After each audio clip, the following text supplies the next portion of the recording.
आज पूरा दिन यहाँ पर बारिश हुई है।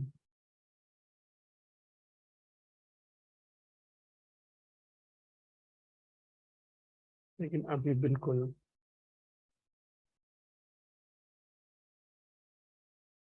छिटपुट शायद बूंदे गिर रही हैं।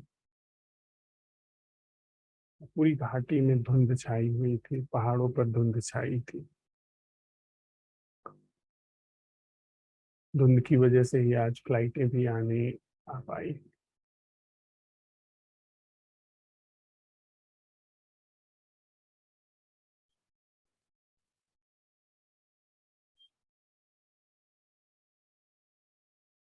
हवा बिल्कुल शांत है। आसमान में खूब बादल है, पानी के बादल है, काले।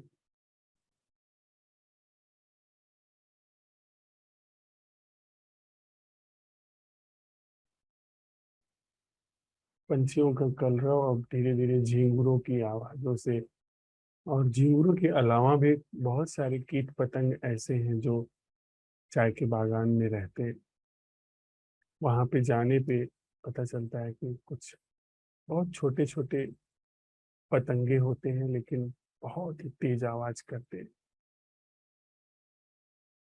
बमुश्किल बर्रे जितना बड़ा कोई पतंगा होता है, हम लोगों ने करीब से जाकर के देखा तो उसकी आवाज पूरी चाय के बागान में गूंजती है, इतना तेज चीखता है।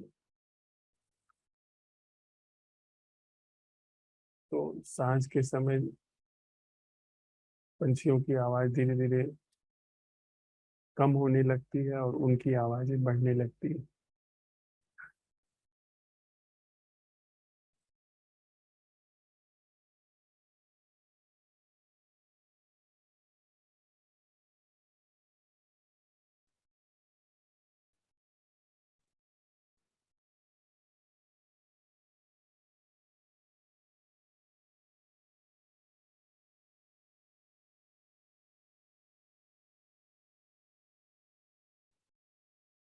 आज कोई उस फूल की गंध नहीं आ रही है जो पहले आ रही थी। या कुछ मिट्टी जैसी गंध तो फिजा में घुली हुई है।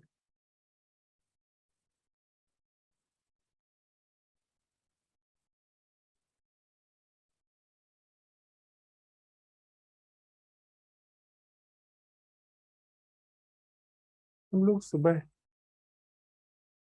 इस प्रश्न के साथ विदा हुए थे कि क्या कोई ऐसा जीना है जो जैसा हम जानते हैं जीने वाले इस कोण से, जो कि हम हैं, मैं हूँ, और इस मैं के दूसरे छोर पर जहाँ मृत्यु खड़ी है। तो इस जगह में और इस जगह में जो एक गति चल रही है, उसमें चल रहे जीवन को हम लोगों ने जीवन समझा है।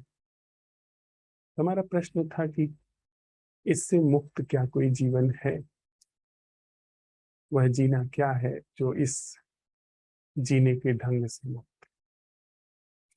इसके पूर्व भी हम लोगों ने भली भांति कैसे देखा जाए जीवन क्या है, मृत्यु क्या है, अभी जिसे जीवन समझा जा रहा है वह क्या है, समय क्या है, स्पेस क्या है, इन सब चीजों पर भली भांति अवलोकन परीक्षण किया है। हम जब प्रश्न उठाते हैं उसमें अच्छा खासा हम लोग होमवर्क कर लिए, तब जाकर के हम प्रश्न उठाते हैं। अर्थात हमने अपने करीब के रिश्तों में उतर करके, थम ठहर करके, थम करके, आंखें खोल करके भली भांति यह परीक्षण कर लिया है कि हमारे करीब के रिश्ते वे जिस तरीके से हमें दिखाई पड़ते हैं, उस तरीके से उनको देखने के लिए हमको संस्कारित किया गया है, हमको प्रोग्राम किया गया है। हमारे बाप दादाओं ने हमें किया है और हम अपने आने वाली पीढ़ियों को कर रहे हैं। तो एक बेहोशी की धारा लंबे समय से, संस्कारगत धारा लंबे समय से हम लोगों के जीवन में चली ही आ रही है। हमने भली भांति थम करके, ठहर करके यह परीक्षण किया है कि जो जीवन हम जी रहे हैं, यह जीवन वास्तविक है, नैसर्गिक है, ऐसा है जैसे सांस चल रही है, जैसे रक्त बह रहा है, जैसे पेट में भोजन पचता है, मांस मज्जा हड्डी बनते हैं, या यह जो जीवन है वह तिलिस्मी है नहीं, पर सारा जीवन हमारा इससे आच्छादित है। इसका हमने एक तो हम ख्याल से करते हैं, बैठे बात की, कहा हाँ हाँ सारी दुनिया माया है, ये तो कलयुग चल रहा है, यहाँ तो ऐसा ही होना चाहिए, वगैरह वगैरह। यहाँ तो सब लोग स्वार्थी हैं, बिना स्वार्थ के कोई कुछ नहीं करता एक दूसरे के लिए। इस तरह की चीजें हम लोगों ने बातचीत में लाई, पर उसका कोई अर्थ नहीं, वापस अपने उसी पुराने ढर्रे में ढंग गए। फिर दूसरा, थोड़ा सा हमने परखना शुरू किया मित्र से, शत्रु से, कि जो शत्रुता है वास्तविक शत्रुता है, वास्तविक किसी चीज के लिए शत्रुता है, या यहीं पर हम लोगों ने चीजें खुद ही गढ़ी हैं और गढ़ करके उसको वैर निभाने के लिए, वैर करने के लिए एक आश्रय बना लिया है। मित्रता, संबंध, हमारी संस्थाएं, परिवार, ये सब वास्तविक है, या यह सब ऐसे ही बस बनते चले गए और हम लोग उसमें खोए हुए हैं। इसका हम परीक्षण करते हैं। जब मैं परीक्षण करता हूं कि जिस प्रेमी से, जिस प्रेमिका से मेरा वह संबंध मेरे अंदर सुख का कारण बन रहा है, मुझे खुशी देता है, क्या वह संबंध वास्तविक है या वह दो छवियों का संबंध है? हमारा मन इसकी अनुमति नहीं देता है। मन तो जितना हम सोए रहें, जितना उसके ढर्रे पर बहते रहें, उतना ही वह राजी रहता है। उसका ढर्रा दुख है, सुख है, वो सागर की लहरों की तरह ऊपर नीचे चलता रहता है। लेकिन वह कभी चाहता नहीं कि उसको देखा जाए, उसको परखा जाए, क्योंकि उसमें उसकी मृत्यु होने लगती है।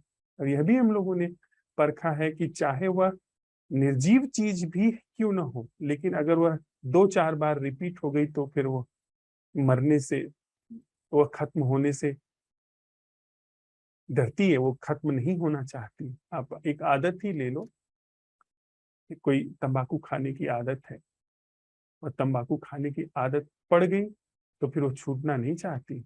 वो रिदम जो बन गई, वो रिदम अपने को कंटिन्यू रखना चाहती। आप साइकिल चलाना छोड़ भी देते हो तो भी रिदम चाहती है कि वो जो गति बन गई है वो थोड़ी दूर तक चलना चाहती। ऐसे ही बनावटी चीजें भी, वो बनावटी ढर्रे भी बने रहना चाहते, वो चलते रहना चाहते, उनका प्रेशर होता है, उनका दबाव हमारे जीवन में काम करता है।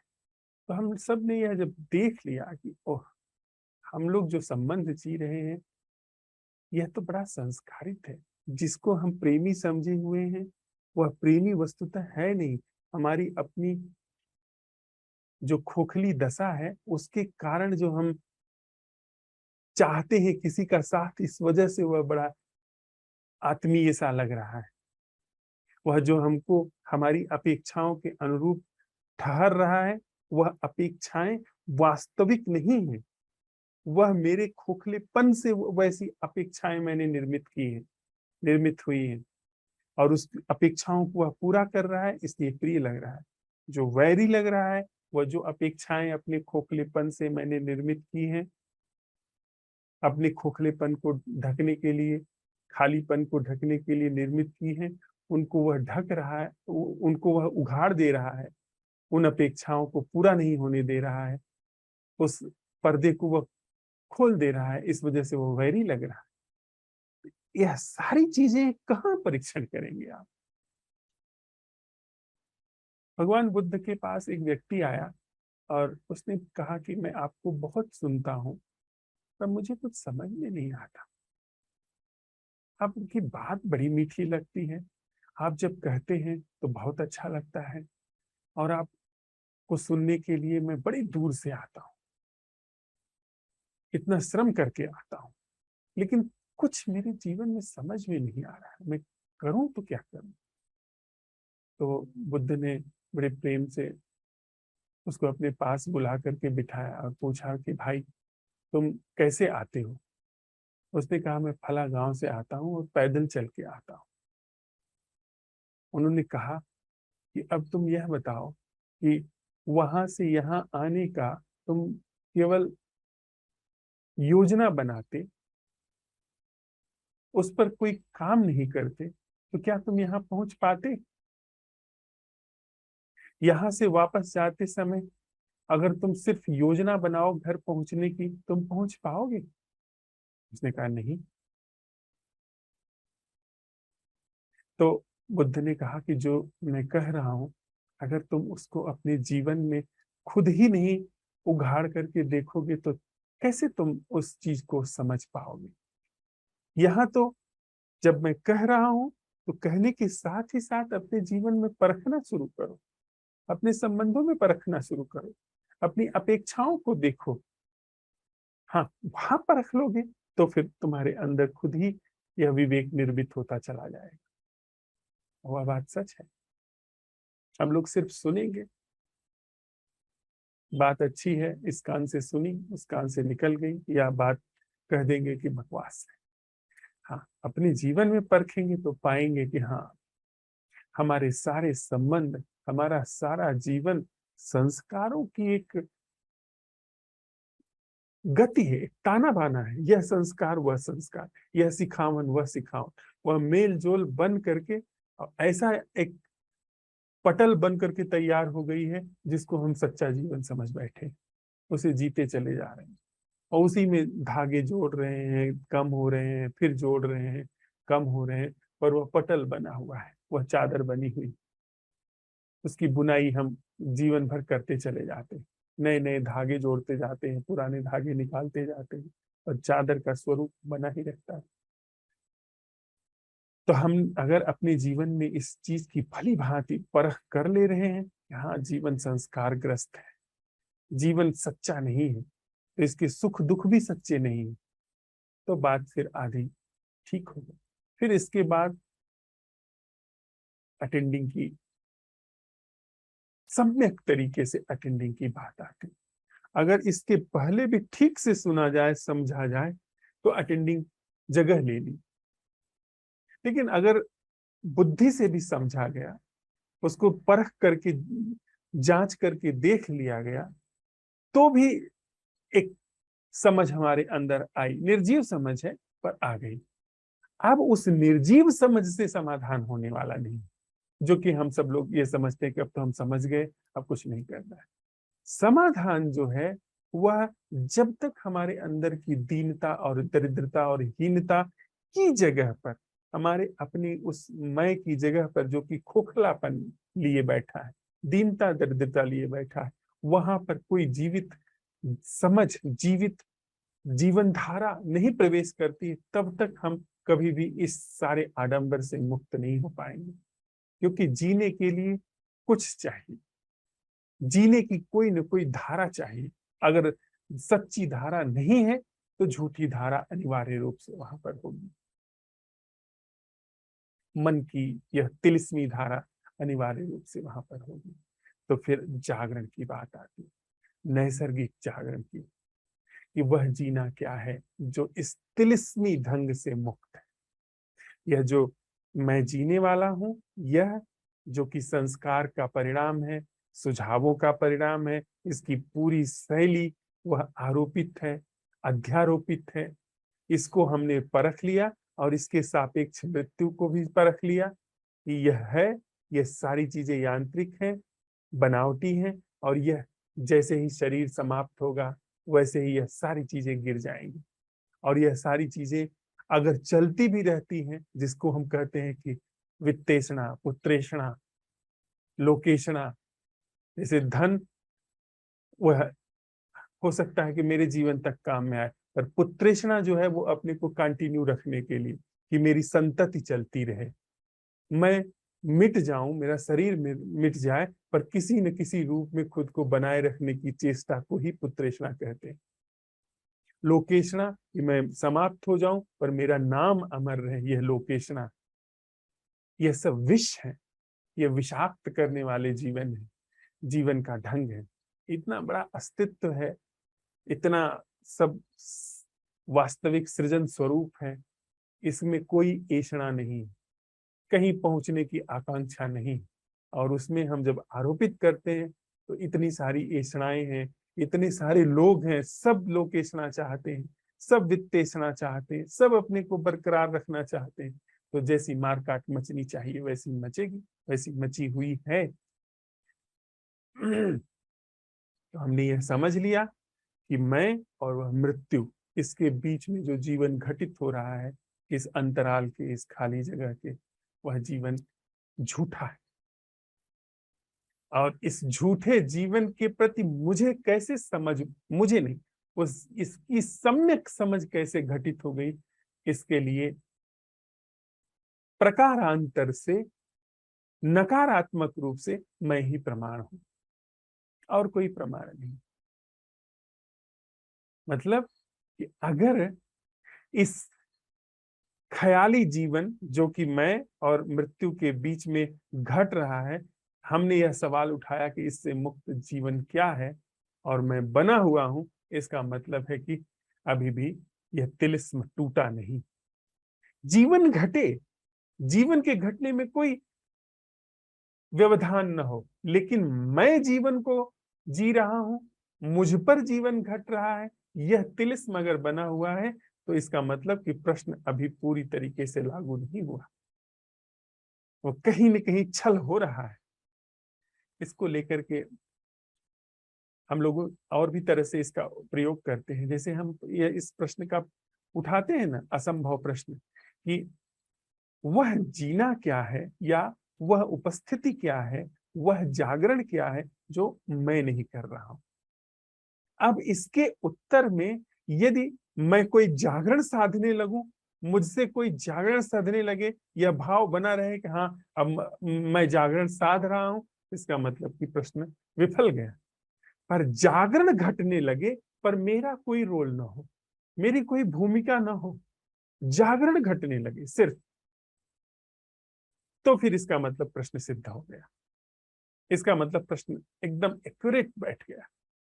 हाँ, उसके संदर्भ में जागरण घट रहा है, मैं कुछ नहीं कर रहा हूं, इसकी समझ हमारी बुद्धि में प्रतिफलित हो रही है। लेकिन हम यह नहीं कह सकते हैं कि हाँ वह कौन है जिसके ऊपर यह जागरण घटित हो रहा है, वह बात बेमानी हो गई। अगर मैं ही आधार बना हुआ हूं तो फिर वो तिलिस्मी जागरण है, वह मेरे द्वारा किया गया जागरण है, मेरे दायरे में घट रहा जागरण है, जिसका आधार मैं हूं। लेकिन बजाय इसके जागरण घटित हो रहा हो हमारे असंभव प्रश्न से, इस प्रश्न से कि वह जागरण क्या है जो मैं नहीं कर रहा हूं, जागरण घटना शुरू हो, और उस जागरण के प्रति एक समझ आए, दिखे कि हाँ जागरण घटित हो रहा है।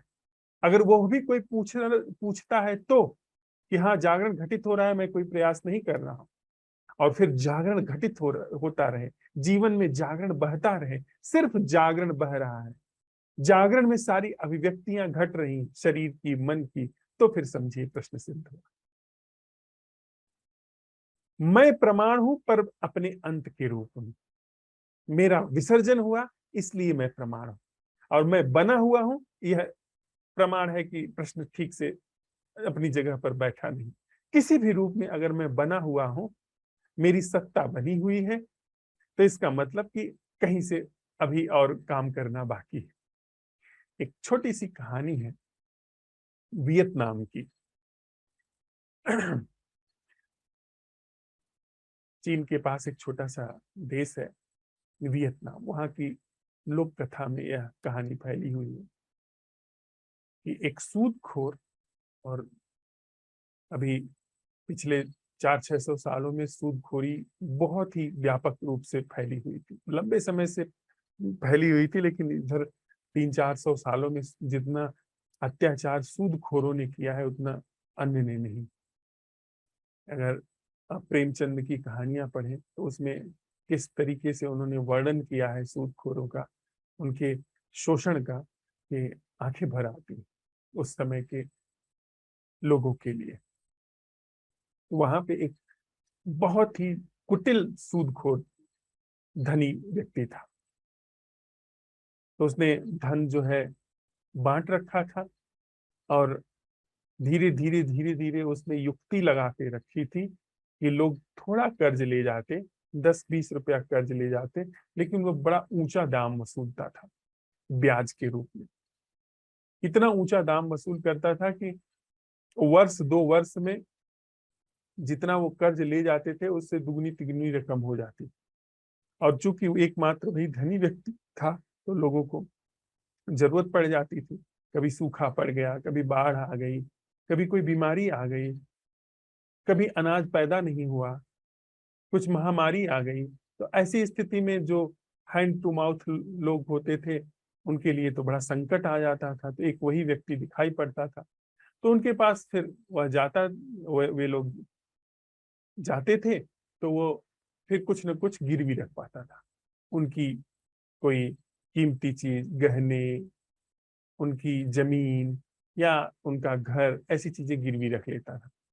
और फिर धीरे धीरे उसकी जितना वो कीमत तय करता था, वह कीमत वो चुका नहीं पाते थे, क्योंकि अकाल पड़ा होता था या मुसीबत में फंसे होते थे। फिर वो धीरे से वो उसकी हो जाती थी, वो हड़प लेता था। ऐसे ही चल रहा था उसका व्यापार। एक किसान ने थोड़ा उससे धन लिया और वह चुका नहीं पा रहा। वर्ष बीत गए, तो उसने, जैसे निकलते हैं वो लोग कहते हैं कि हम वसूली पर निकल रहे हैं, वसूली शब्द की, वसूली पे हम जा रहे हैं, वसूली पे जा रहे हैं, ये अपने में बड़े घिनौने शब्द है कुछ। तो वह निकला और गया वहां पर उसके किसान के घर। तो किसान और उसकी पत्नी दोनों नहीं थे, उनका एक छोटा बच्चा वो खेल रहा था। उसको बुला करके उसने पूछा कि तुम्हारे माता पिता कहाँ हैं? वो पहले कुछ नहीं बोला, वो अपना मिट्टी में अपना पत्थर से खेलता रहा। फिर उसने कई बार पूछा, तो उसने कहा कि वे लोग नहीं हैं। फिर उसने कहा कहाँ गए हैं? कई बार पूछा, थोड़ा इरिटेट भी होने लगा वह जो धनी व्यक्ति था। फिर उसने कहा कि मेरे पिता जिंदा फसल को काट करके और उस कटी हुई फसल को दोबारा बो रहे हैं, और मेरी माँ हवा बेचने गई है और चांद खरीदने गई है। उसको बड़ी अटपटी सी बात लगी कि जिंदा जीवित फसल, खड़ी फसल काट करके फिर उसको वह बो रहा है और यह हवा बेच रही, ये सब क्या, इसका क्या अर्थ है? पर उसको बड़ी उत्सुकता हुई कि इतना छोटा सा बच्चा और ऐसी भाषा में बात कर रहा है। तो वह पूछने लगा कि तुम कहना क्या चाहते हो, तुम्हारा आशय क्या है? वह अपना खेलने में मगन रहा, उसने इसकी बात का ध्यान नहीं दिया। सैकड़ों बार उसने उसको पुचकारा, फुसलाया, पर किसी भी तरह से वह बच्चा राजी नहीं हुआ, अपना खेलने में ही जुटा रहा। फिर उसने कहा कि अच्छा, एक बात मैं तुमसे कहता हूँ कि अगर तुम मुझे बता दो कि तुम्हारे इस बात का क्या मतलब था, तो मैं तुम्हारे पिता का कर्ज माफ कर दूंगा। तो वो थोड़ा इंटरेस्टेड हुआ जवाब देने में। उसने कहा कि क्या आप सच कह रहे हैं या एक बेचारे बच्चे से आप मजाक कर रहे हैं? उसने कहा ना, मैं सच कह रहा हूं, मैं तुम्हारे पिता का कर्ज माफ कर दूंगा, तुम बताओ तुम्हारा क्या मतलब था। उसने कहा कौन साक्षी है यहाँ, कल को आप मुकर जाएं तो उसने कहा ये धरती, ये आसमान, ये साक्षी है, इसको साक्षी मान करके, ईश्वर को साक्षी मान करके मैं तुम्हें कह रहा हूं कि मैं तुम्हारे पिता का कर्ज माफ कर दूंगा। उसने कहा ईश्वर तो गवाही देने आएगा नहीं, कल आप मुकर जाओगे तो। धरती आकाश तो बोलते नहीं है, कोई जीवित चीज बताओ। तो वो चालबाज आदमी था, उसने इधर उधर देखा तो एक बांस का पोल वहां गड़ा था छप्पर में। उसने देखा तो उस पर एक मक्खी बैठी थी। उसने कहा देखो वो मक्खी जीवित है, उस मक्खी को साक्षी मान करके मैं कह रहा हूं कि मैं तुम्हारे पिता का कर्ज माफ कर दूंगा, तुम अपनी इस बात का अर्थ बताओ। उस बच्चे ने कहा ठीक, जीवित कोई भी व्यक्ति कुछ भी जीवित है तो वो हमारा साक्षी रहेगा। और उसने कहा कि मेरे पिता बांस काट करके किसी ने उनको जिम्मा सौंपा है, वे बाड़ लगा रहे हैं, फिनिशिंग कर रहे हैं। तो बांस काट करके ले जाते हैं, उनको गाड़ते हैं। तो हरा बांस मतलब खड़ा बांस काटते हैं और ले जाकर के उसको खेतों के किनारे लगा रहे हैं। तो मैंने जो यह कहा कि खड़ी फसल काट करके और उसे बो रहे हैं, तो उसका मतलब ये था। उसने कहा कि ये तो बड़ी बुद्धिमानी वाली बात है, तुमने बड़ी चतुराई से वह बात रखी। और माँ के बारे में, तो उसने कहा मेरी माँ हाथ से झलने वाला पंखा बेचने गई है, वो बनाती है और बाजार में ले जाकर के बेचती है। और वहां से वह जो हमारे यहाँ लैंप है उसमें जलाने के लिए तेल खरीद करके लाएगी, लैंप का सामान लेकर के आएगी। तो हवा बेचने गई है और चांद खरीदने गई। वो बड़ा खुश हुआ। उसने कहा तुम बहुत होशियार बच्चे हो, मैंने तुम्हारे पिता का कर्ज माफ कर दिया। बात आई गई होगी, वो चला गया।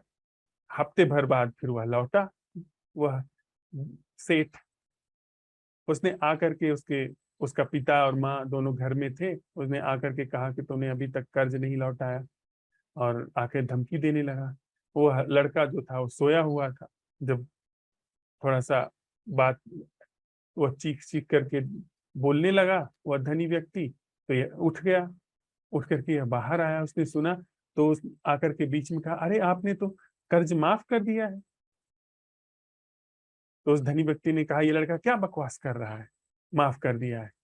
तो उसने कहा कि अरे आप अभी उस दिन आए थे, ऐसी ऐसी घटना हुई थी, और आपने खुद कहा था कि मैं माफ कर दूंगा, और आपने उस समय जाते समय माफ कर दिया है, कहा भी था। तो उस धनी व्यक्ति ने कहा कि मैं तो यहाँ कभी आया ही नहीं था, ये सब तुम बाप बेटों की साजिश है, तुम सब बाप बेटे कहानी बना रहे हो। मैं तुम लोगों के खिलाफ कचहरी में मुकदमा करूंगा और तुम सबको जेल भेजूंगा। और वह छोटा बच्चा था, उसके बाप को भी कुछ उसकी बात का भरोसा आया कि नहीं ये झूठ तो नहीं बोलेगा।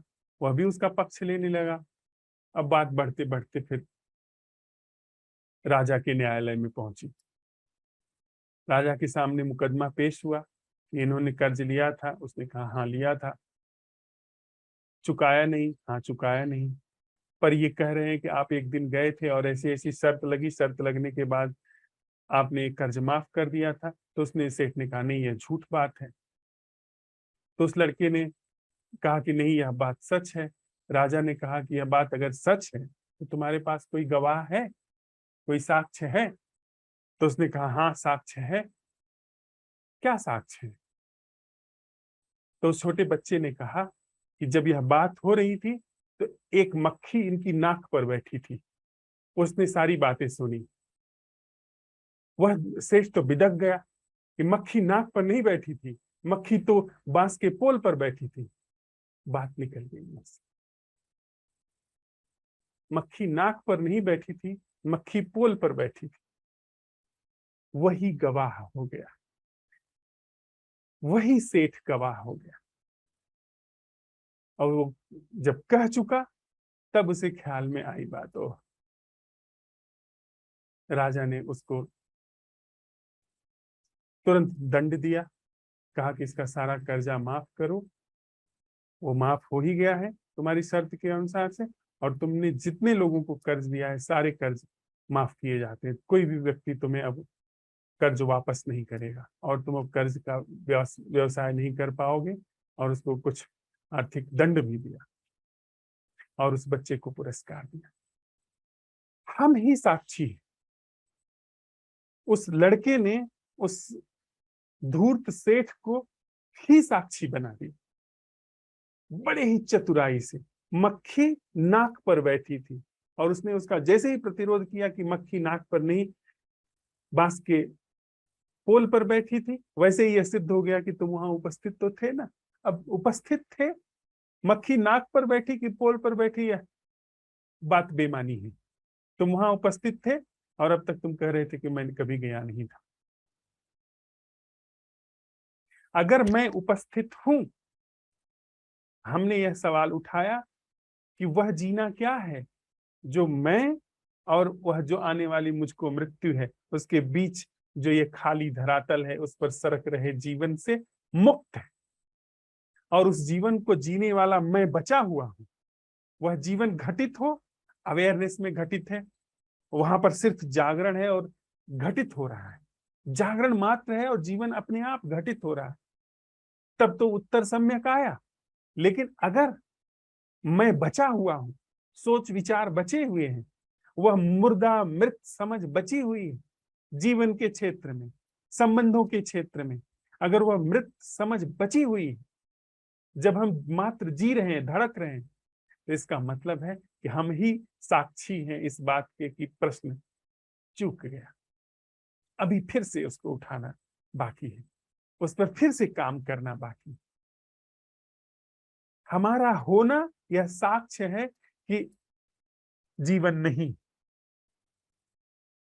हमारी उपस्थिति इस बात की गवाही है कि जीवन को अवसर नहीं। मैं हूं, इसका मतलब है कि वह नहीं, इन कोट्स। मैं हूं, वह जीवन नहीं है जो अमृत है। मैं हूं मृत्यु है, और मृत्यु के बीच में सरकता हुआ जीवन।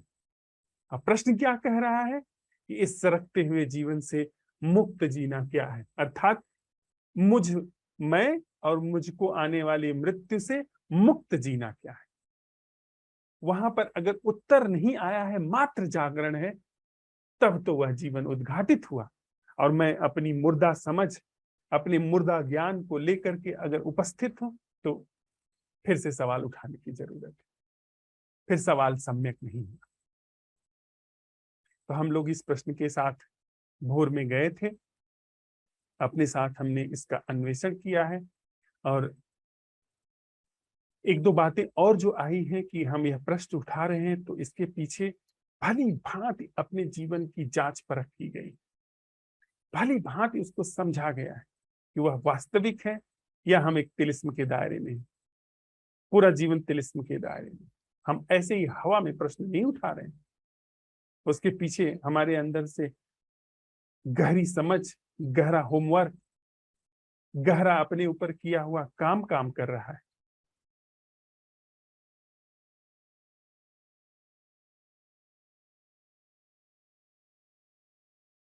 तो इस प्रश्न के उठाने में जो इस बैठक में, इस सांझ में अवलोकन साझा करना था वो मुझसे हुआ। थोड़ी देर के लिए हम लोग साथ में बैठते हैं, जो साझा हुआ है उसके साथ, और उसके पश्चात फिर हम अपना अवलोकन साझा करेंगे कि हमने क्या समझा। हमने जब इन सवालों को अपने अंदर उठाया है, मांझा है, तो हमारे अंदर क्या क्रांति हुई। और यह महत्वपूर्ण है, जो जीवन हम आप जी रहे हैं, इसे मृत्यु, जो जो मृत्यु है ना, चुटकी में बुझाती, क्षण भर में बुझा देती। इसलिए हमको अपनी पूरी क्षमता से अमृत को अवसर देना चाहिए। कोई भी विवेकशील, संवेदनशील, बुद्धिमान, समझदार व्यक्ति है तो वह अपने जीवन में जागरण को अवसर देगा। सिर्फ जागरण बचता है। हमारी आपकी कमाई में इस धरती पर कोई भी इंसान पैदा हुआ है, उसके पूरे जीवन की कमाई में अगर कुछ बचता है तो जागरण। अन्यथा शरीर की मृत्यु, समय का पहिया सब छीन लेता है। कबीर साहब कहते हैं, सातों नौबत बाजते। नौबत कहते हैं कि वो दिन के अलग अलग समय में, जब पहले इतना घड़ी वगैरह का वह नहीं था, तो अलग अलग समय में सूरज को देख करके और समय को देख करके नौबत बजती थी। नौबत एक तरह का बाजा होता है जो किलों में दरवाजों पर बजता था, जो एक बड़े शुभ संकेत का प्रतीक था कि हाँ, सब कुशल मंगल है राज्य में। तो सातों नौबत बाजते, घड़ी घड़ी होते राग। हर घड़ी का अलग राग होता था, भोर का राग अलग, सांझ का राग अलग। और ते मंदिर खाली पड़े, जह तह बैठत काग। वे सारे किले, वे सारे भवन, वे सारे महल खाली पड़े हुए। आप जाइए, जितने भी छोटे बड़े शहर हैं, हर जगह आपको कोई न कोई गढ़ी, कोई न कोई किला मिल जाएगा जहां पर चमगादड़ लटके हुए। मुगलों की सल्तनत आप देखिए, आगरा के किले में तो सब वहां पर चमगादड़ लटके हुए। जहां तहां बैठत का, यहाँ वहां कौए बैठते हैं। सब समय का पहिया पोंछ देता है। जो नहीं मिटता है, जो अमृत है, वह है जागरण। वही हमारी आपकी कमाई बचती है। हमारा आपका नाम भी झूठ है, नहीं बचता। हम कुछ भी उपाय कर लें, नहीं बचता। किसी का नहीं बचा है नाम, और बचता है तो मजाक के लिए, बस गप मारने के लिए। सिकंदर का नाम हम लोग गप मारने के लिए करते हैं। अकबर का, औरंगजेब का नाम लेते हैं तो राजनीति के लिए लेते हैं। बस ऐसे ही बच्चों की कहानियों में आता है। वह नाम, वो कोई जिंदा चीज है? बच्चों को पढ़ाने के लिए, इतिहास पढ़ाने के लिए, वह कोई नाम नहीं। जो बचता है, जीवित जो बचता है, जिंदा जो बचता है, वह है जागरण। वही बचता है जो कभी पैदा नहीं हुआ है, जो कभी भी मर नहीं सकता, वह है जागरण। मैं अगर बोलते समय, आप सुनते समय, या आप बोलते समय और मैं सुनते समय इस जागरण को अवसर दिए हूं, तो यह जागरण फलेगा फूलेगा। यह जागरण बढ़ता है, असीम हो जाता है, इसकी सीमा अनंत हो जाती है। आज एक और संवाद में, जो यहाँ ऑनलाइन संवाद चल रहा है, उसके अतिरिक्त भी यहाँ जो मित्र रहते हैं उनके साथ संवाद होता रहता है। उसमें एक संवाद उसमें संवाद में एक बात और आई थी जो यहाँ साझा करने जैसी है, कि पूरी ह्यूमन कॉन्शसनेस में, मनुष्य चेतना में जो हम लोग कर रहे हैं, ये महती क्रांति, महानतम क्रांति। दिख छोटी रही है, हम 4-6 लोग बैठ करके बात कर रहे हैं, पर यह महानतम क्रांति कैसे, हम लोग अभी इसकी जांच कर सकते हैं। अब तक जो जिन लोगों ने अपने जीवन में पलट करके देखना शुरू नहीं किया है, उनको हम एक तरफ कर दें, उनकी बात एक तरफ। लेकिन जिन लोगों ने अध्यात्म में, यानी स्वयं को जानने, जागने, सत्य का पता लगाने, दुख से मुक्त कोई जीने का ढंग है, उसका अनावरण करने के लिए अपने जीवन को लगाया, उन लोगों ने एक चीज को अभी तक महत्व दिया था कि मुझे जागृत होना है, मुझे आत्मज्ञान होगा, मुझे मोक्ष होगा, मुझे निर्वाण घटित होगा, मुझे स्वर्ग मिलेगा। यानी अगर नवनीत छान लिया जाए, मक्खन छान लिया जाए पूरे मनुष्य के समझ का अध्यात्म के जगत में, तो सूत्र में जो निचोड़ में आती है बात, वो है कि जागरण, जागो, होश में आओ। लेकिन हम लोग जो कर रहे हैं, होश में आओ नहीं, जागरण है, उसको अवसर दो। जागरण को साधना नहीं, जागरण के लिए मिटना है। यद्यपि यही बात हर कोई जिसने अपने जीवन में इस दर्शन को उघाड़ा है, उसने यही बातें कही, लेकिन जितनी स्पष्टता से ही हम सब लोग साथ साथ चलते हुए इसको उघाड़ रहे हैं, शायद उतनी स्पष्टता से कही और समझी नहीं गई। यानी मैं जागरण के लिए प्रयत्न नहीं कर रहा हूं, मेरा जागरण के लिए प्रयत्न नहीं है, जागरण तो है, मैं बस जागरण को अपने जीवन में अवसर दे रहा हूं। यह बात पूरी की पूरी अबाउट टर्न हो गई, पूरा यह पीछे मुड़ करके खड़ी हो गई। पहले थी मुझे जागरण के लिए कोशिश करना है, मुझे पुण्य करना है, मुझे पाप से बचना है, मुझे अपने कर्मों को निर्जरा करनी है, वगैरह वगैरह वगैरह, मुझे सत्संग करना है, वगैरह वगैरह, मुझे प्रज्ञा को जीवन में लाना है, मुझे प्रेम को अपने जीवन में उतारना है, प्रेम को पाना है, हासिल करना है। नहीं, बिल्कुल नहीं। प्रेम को मैं नहीं जीवन में ला सकता हूं। प्रेम है, प्रेम के लिए मैं मिटता हूं। जागरण है, जागरण के लिए मुझ प्रमाद का अंत हो रहा है। मुझ प्रमाद के अंत के लिए हम लोग असंभव प्रश्न की कीमिया का प्रयोग कर रहे हैं। यह अस्तित्व का अशेष प्रसाद है हमारे लिए।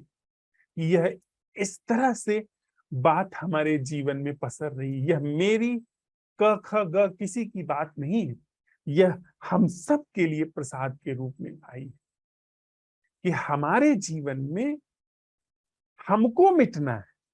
जागरण वहां है ही, जागरण के लिए कुछ नहीं करना है, हमको होश नहीं साधना है। हम बेहोशी हैं, यह समझ करके बेहोशी को मिटना, समझ में ही बेहोशी का मिटना। हम क्या करेंगे, हम हैं क्या, हमारी अपनी क्षमता क्या है? यह भक्ति, बिना भगवान के यह भक्ति, वस्तुतः यह बिना भक्त के भक्ति है। यह ऐसी भक्ति है जिसमें न तो भक्त है न भगवान है। यह इन दोनों ही छोरों से मुक्त है, क्योंकि भक्त होने में ही कहीं न कहीं भक्ति में कुछ बाधा पड़ जाती है। और भगवान कौन निर्मित करेगा? भक्त ही ना। भक्त ही तो भगवान को निर्मित करता है। हमने ही तो अपने आराध्य गढ़े हैं, हमने ही तो उनकी महिमा का मंडन किया हुआ है। तो वह भगवान का बनना और उसके सापेक्ष इस भक्त का बनना, यह दोनों ही बातें सम्यक भक्ति में लागू नहीं होती। भक्ति मात्र, भक्त का अपनी सीमा को समझ लेना, भक्त का अपने बटे हुए स्वभाव को समझ लेना, टूटे हुए स्वभाव को समझ लेना, विभक्ति से मुक्ति। आपने सुना होगा एक शब्द है विभक्त। विभक्त का मतलब होता है बटा हुआ, और भक्त का मतलब है जो बटा नहीं। हमारा यह जीवन, जो मैं हूं और उधर मृत्यु खड़ी है, यह बटा हुआ है। ये दो बटी हुई चीजों के बीच में एक तिलिस्मी जीवन चल रहा है। ये विभक्त का जीवन है, ये विभक्ति का जीवन है। और हम जब यह सवाल उठाते हैं, वह जीना क्या है जो इस तिलिस्मी बंटवारे के बीच घट रहे जीवन से मुक्त है, वह भक्ति, बिना भगवान की भक्ति। भगवान भी उसमें अपवित्र करता है, भगवान की भी उपस्थिति उसमें अपावन है, भक्त की उपस्थिति तो उसमें अपावन है ही। भक्ति मात्र जो सर्वथा पावन है, जिसको अपावन करने की कोई संभावना, कोई जिसे अपावन करने का कोई उपाय नहीं, वह यह हमारे जो जो हम लोग यह प्रश्न उठाते हैं, ऐसे भक्ति हमारे जीवन में उतरती चली जाती, हमको मिटा करके वह भक्ति का जीवन, वह अटूट अखंड जीवन जगह लेता चला जाता है। थोड़ी देर के लिए हम लोग साथ में बैठते हैं, उसके बाद हम अपना अवलोकन साझा करें।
नमस्ते सर।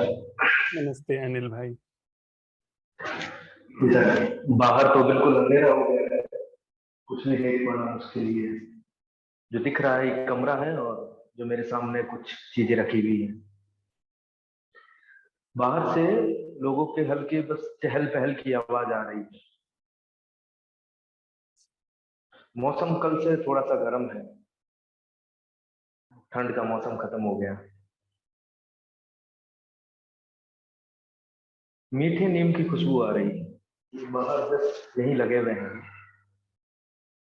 कोई जानवर छेड़ देता है या कोई ले जाता है यूज करने के लिए, तो उसकी खुशबू आने लग जाती है। जीभ पर किसी भी तरह का कोई स्वाद नहीं है।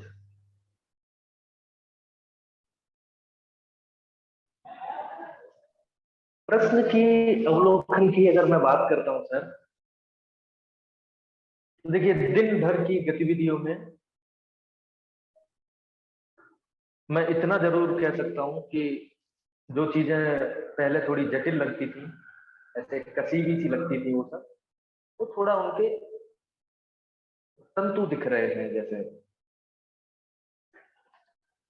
जैसे मैं आपको एक एक उदाहरण से ही बता सकता हूँ क्या होता है एक्चुअली। जैसे आज मैं एक पोस्ट मेरे पढ़ने में आई थी, जितू जी की थी। उसमें लिखा हुआ था कि विचारों की रक्षात्मक प्रणाली को जब तक नहीं समझा जाएगा कि वो किस प्रकार अपनी रक्षा करता है, तब तक अवेयरनेस नहीं आएगी। ऐसा कुछ था, शायद बाद में कुछ और कुछ रक्षात्मक प्रणाली के बारे में लिखा था। तो क्या होता है कि जैसे ही ये चीज पढ़ी जाती है, और हम लोग, मैं एकदम ऐसे पूरा फील्डिंग सेट कर लेता हूँ कि अब मैं देखूंगा कि ये किस तरीके से उसकी रक्षा करता है, अपनी रक्षा खुद कर रहा है या कैसे इसकी रक्षा की जा रही है। तो पहले तो ये चीजें लगातार होती रहती थी। अब क्या होता है कि जस्ट जैसे ही इस प्रोसेस में मैं आगे बढ़ता हूँ, जस्ट उसके नीचे ही मुझे उसकी हकीकत दिख जाती है। ये प्रोसेस में मेरा बढ़ना हुआ, मैं बाहर उस तरफ आगे बढ़ के उसको देख रहा हूँ कि रक्षा कहाँ हो रही है। इस प्रोसेस में ही रक्षा है उसकी। तो जब ये चीज, चलना फिरना जो है वो ठहर जाता है, रुक।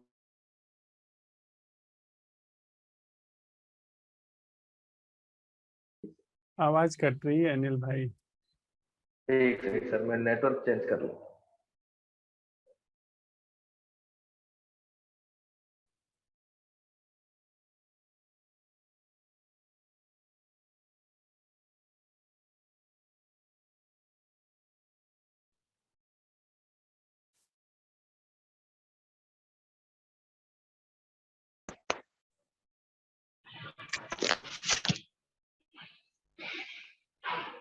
आवाज आ रही है सर? हाँ बिल्कुल। जी। तो बस दिन भर की गतिविधियों में यही चीजें घटती रहती हैं। और बिल्कुल, अगर मैं प्रश्न को बिल्कुल ऐसा सजग होकर मैं अगर उठाता हूँ, तो जो चीज अभी अपनी वार्ता में आई थी, ये बिल्कुल सम्मिलित रहती है कि वहां पे प्रमाण के रूप में मैं बचा रहता हूँ। तो उस पर जितना भी प्रयास करता रहता हूँ, ऐसा होता है ना कि अब सिर्फ उपस्थिति रह गई है, बाकी कुछ हट गया। अब मैं उपस्थिति पे प्रश्न उठाऊं, उपस्थिति पे प्रश्न उठाऊं, तो वो कहीं ना कहीं मैं पाता हूँ कि मैं वहां पर गवाह के रूप में बचा ही रह रहा हूँ। लेकिन मैंने अक्सर ये जरूर देखा है कि जब मैं प्रश्न नहीं उठा रहा हूँ, खुद से जब प्रश्न आ रहा है, वहां कुछ है, बात होती है ऐसा कुछ।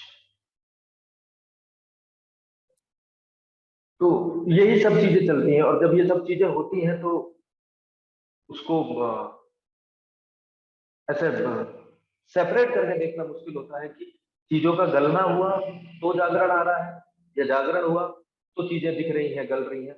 वो विभाजन वाला वहां पे कुछ ऐसा रहता नहीं। ऐसा लगता है कि जैसे एक ही बिंदु पे सब कुछ हो रहा है। जी सर, ये मतलब पूरे दिन यही सब चलता रहता है, पूरे दिन चलता रहता है। बस ऐसे ही चलते रहना है अनिल भाई। और आप पाएंगे कि लंबे समय से हमारी लकड़ी जो है वो गीली है। और ये असंभव प्रश्न की जो मशाल है, इस मशाल से हम आग लगा रहे हैं पूरे चारों तरफ। अपनी ही चिता को हम इस असंभव प्रश्न से आग लगा रहे हैं। और जब आग जल जाए तो मशाल की क्या जरूरत, मशाल भी उसी चिता में जल जाती है। तो जैसे जैसे अब धीरे धीरे आग अपने से पकड़ लेगी चिता में।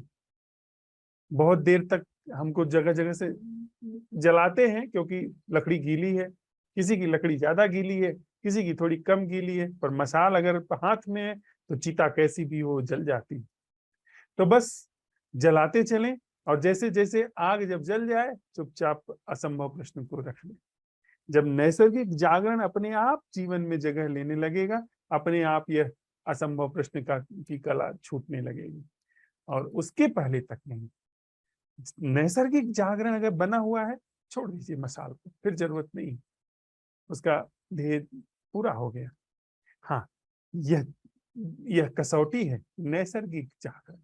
नैसर्गिक जागरण है तो ठीक है, तो सब चीजें छूट जानी चाहिए। धन्यवाद अनिल भाई।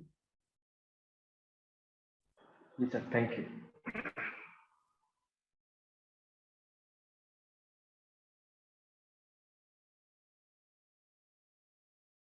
गौरी,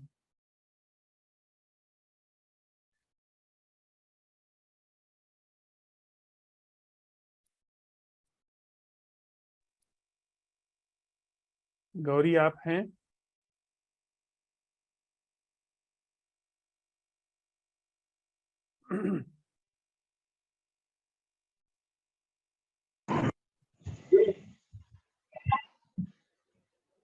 आवाज आ रही है हमारी? आ रही है।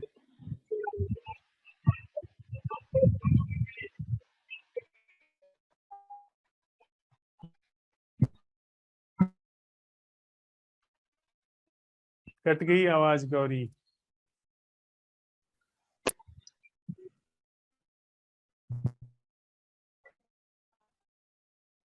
हाँ।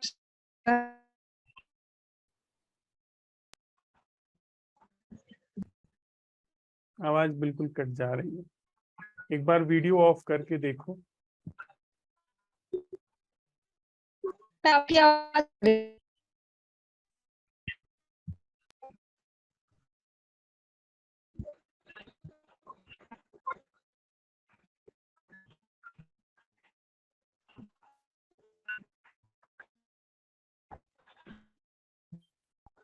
थोड़ा अपना नेटवर्क ठीक कर लो गौरी, आवाज कट जा रही है आपकी।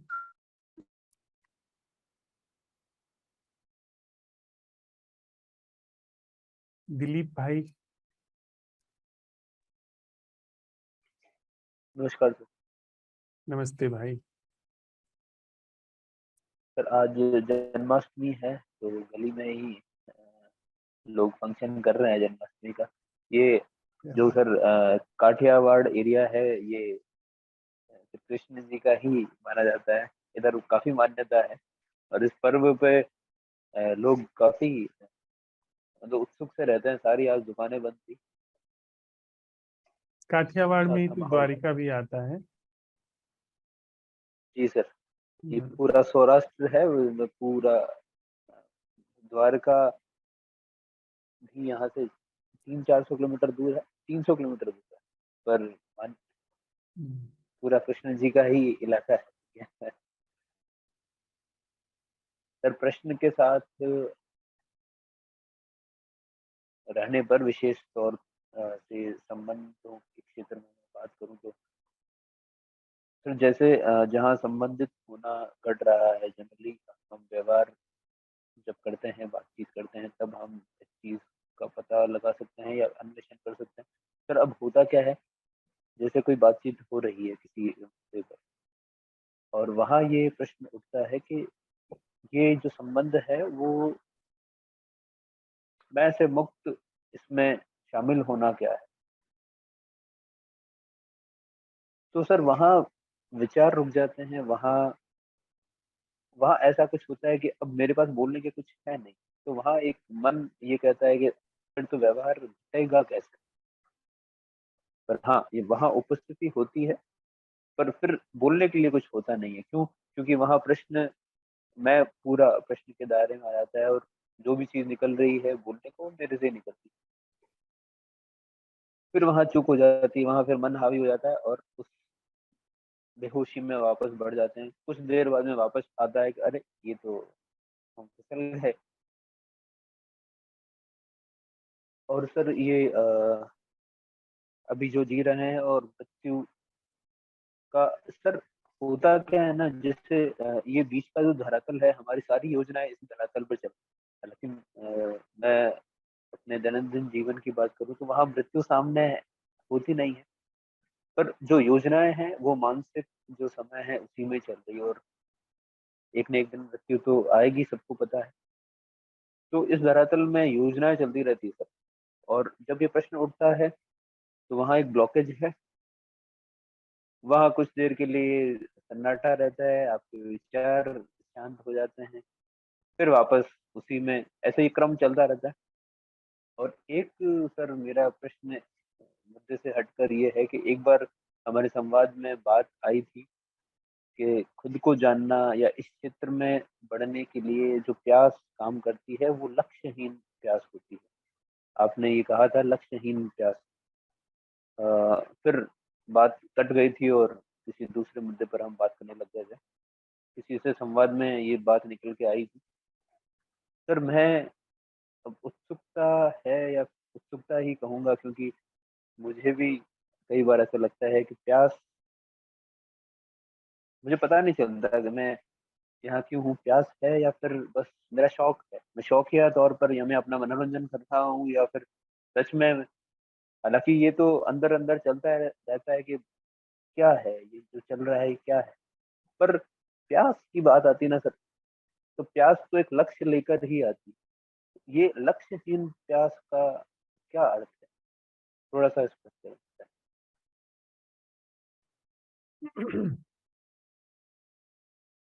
मोटा मोटा जो ऊपर से लक्ष्य को लेकर के हम पहले समझ लें, बात कर लें, तो फिर लक्ष्यहीन समझना बहुत आसान हो जाएगा। लक्ष्य जो हम बनाते हैं उसके पीछे है क्या धरातल होता है जिसके आधार पर हम लक्ष्य बनाते हैं। हमारे संस्कार, हमारा ज्ञान, हमारी पीड़ाएं, हमारा दुख, यह सारी चीजें मिलकर के लक्ष्य बनाती हैं, चाहे वो कितना ही सधा हुआ लक्ष्य हो। जो लक्ष्य हम बना रहे हैं उसकी जो जड़ है वो हमारे अपने ही अतीत में है, अपने ही संस्कार में है। इसलिए हमारे संस्कार से बेहतर लक्ष्य हम बना ही नहीं सकते।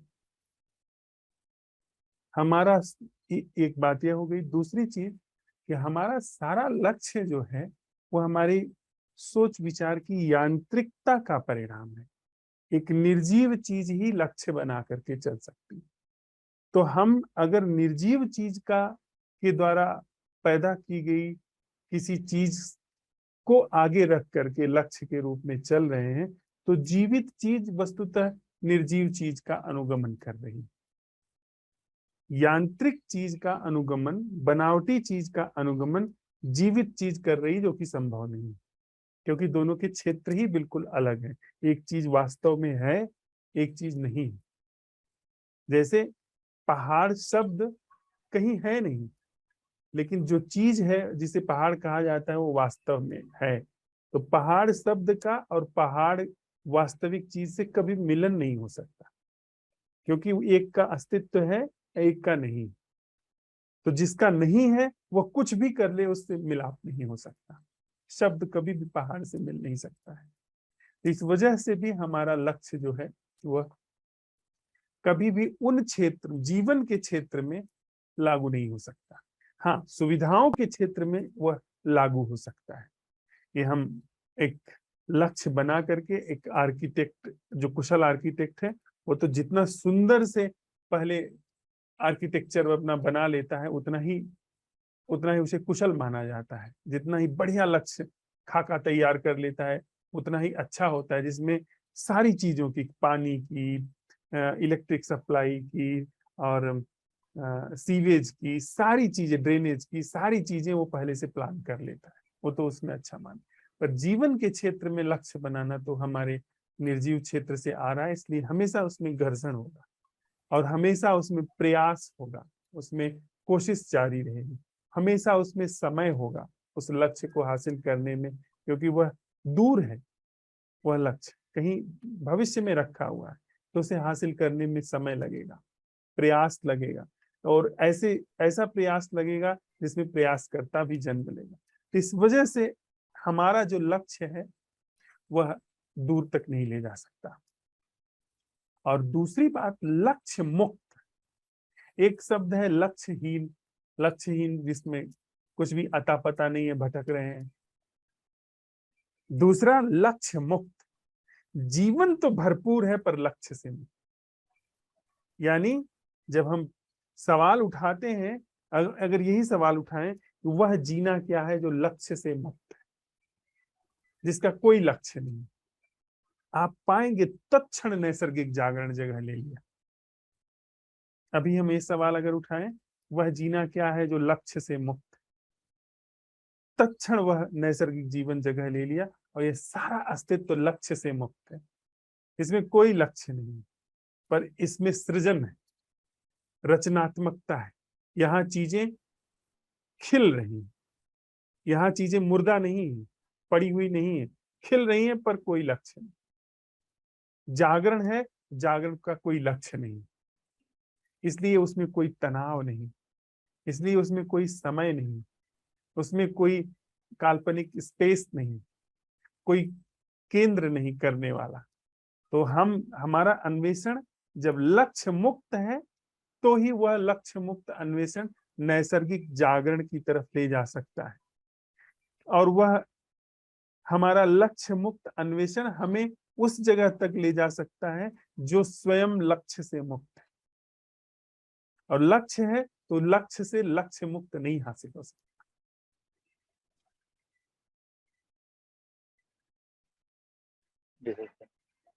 और एक दूसरी भी बात दिलीप भाई जो आई हमारे अन्वेषण में,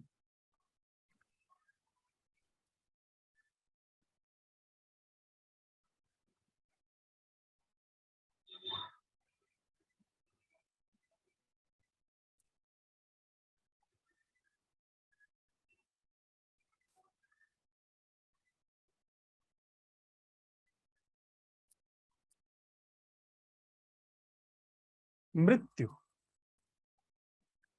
जब हम ये सवाल उठाते, ये बड़ी महत्वपूर्ण बात है। अपने कहने के पूर्वार्ध में इस चीज को कहा था कि जब हमको असंभव प्रश्न हमने उठाया और जागरण हमें नैसर्गिक रूप से घटा, सब कुछ थम गया, ठहर गया, क्या उसी थमने ठहरने में हम भी मिट सकते हैं? मैं फिर से इस बात को स्पष्ट करता हूं। हमने यह प्रश्न उठाया कि वह जीना क्या है जो लक्ष्य से सर्वथा मुक्त।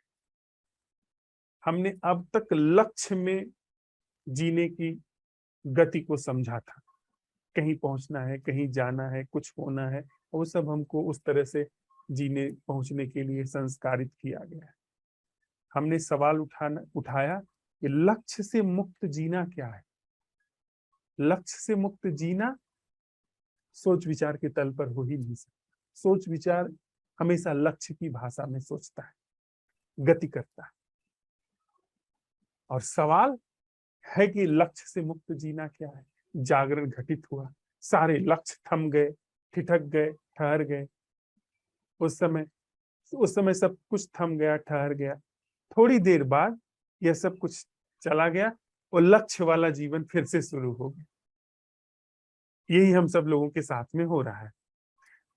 क्या अब थोड़ा सा इसमें और हम लोग प्रवेश करें कि जब ये थम गया हमारे असंभव प्रश्न से के उठने से, हमको नैसर्गिक रूप से एक जागृति ने घेर लिया, हमारे इस जागृति को हमने अवसर दिया और नैसर्गिक जागृति जगह ले ली। उसी समय जो यह महसूस कर रहा है कि थम गया है सब कुछ, ठहर गया है सब कुछ, यह भी विसर्जित हो सकता है क्या? मैं जिसको यह पता लग रहा है कि सब कुछ थम गया है, ठहर गया, नैसर्गिक जागरण में असंभव प्रश्न से, चाहे वह 2 पल 4 पल के लिए ही क्यों न हो, उसी समय यह जिसको पता चल रहा है कि मैं अब यह महसूस कर रहा हूं सब कुछ थम गया, ठहर गया, मैं भी इस थमने ठहरने में ही विसर्जित हो सकता हूं क्या? यानी वह थमना ठहरना क्या है जिसमें मैं भी विसर्जित हो जाता हूं। मैं मिट गया, मेरी मृत्यु इसी समय हो गई। तो वह जो एक अंतिम बाधा है, जो अंतिम एक धरातल बच रहा है कहीं, जो पहले यह देखता था कि सब कुछ चल रहा है, पीछे खड़ा अनकॉन्शियस में सब कुछ चल रहा है, अब उसने देखा सब कुछ थम गया, ठहर गया, बड़ा झीना सा उस वह है, बड़ी झीनी सी उसकी उपस्थिति है, उसको भी हम अपने असंभव प्रश्न के दायरे में ले आए, उसको भी जागरण के दायरे में विसर्जित करें।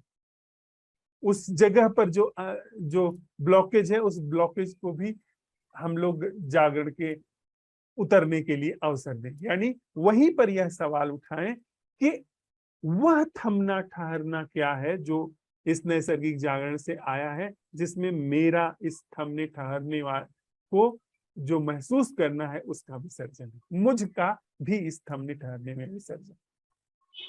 उसी क्षण में जो जिसको यह थमना ठहरना महसूस हो रहा है। मैं अपनी बात कह पा रहा हूं दिलीप भाई? जी सर, कह यस। पा रहे हैं आप। मतलब अगर घूमकर बात मैं पर आई है कि जो जागरण जिसको महसूस हो रहा है वो मैं को हो रहा है, तो उस मैं का विसर्जन क्या, हाँ ऐसा ही कुछ मैं सही समझ रहा हूँ? हाँ, मैं का विसर्जन क्या है? जो थमना ठहरना, क्योंकि वह मैं बचा हुआ है जो थमने ठहरने को महसूस कर रहा है, हाँ जी। तो आगे जाकर के वो बोलेगा कि देखा थोड़ी देर के लिए हाँ, थमना ठहरना हुआ और देखो आया तो। अब बाकी चीज रुक जाएगी। पर वह अगर वही मिट गया तो इसका मतलब बिल्कुल नई चीज अब अगली बार जगह लेगी।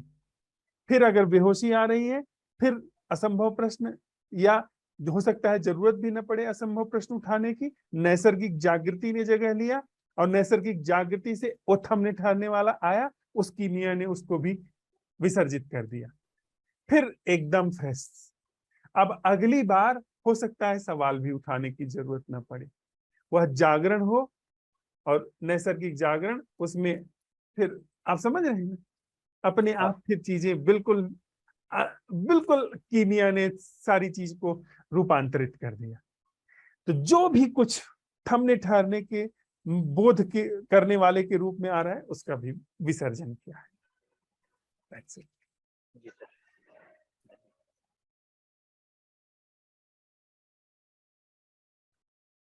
हाँ भावना,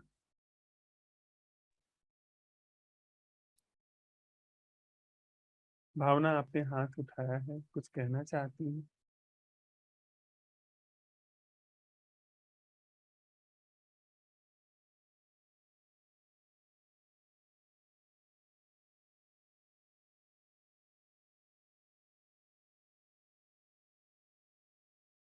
भावना जी आपकी आवाज बिल्कुल नहीं आ रही।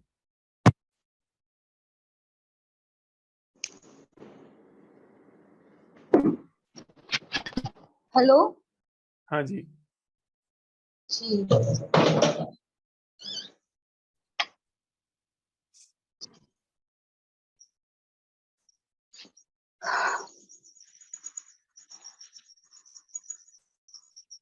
अभी यहाँ पे झिंगुर की आवाज आ रही है। मेरे सामने आकाश में चांद दिख रहे हैं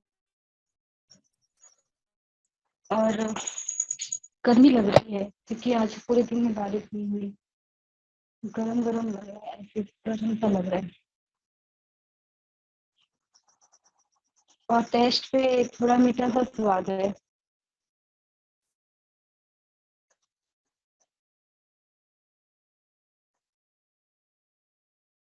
सुनने में मतलब कुछ खुशबू आ रही है पर पता नहीं आ रही है नहीं आ रही है, भी पता नहीं आ रही है। ऐसा लग रहा है जैसे ही मैं कोशिश कर रही हूँ वैसे नहीं आ रही है और वैसे आ रही है।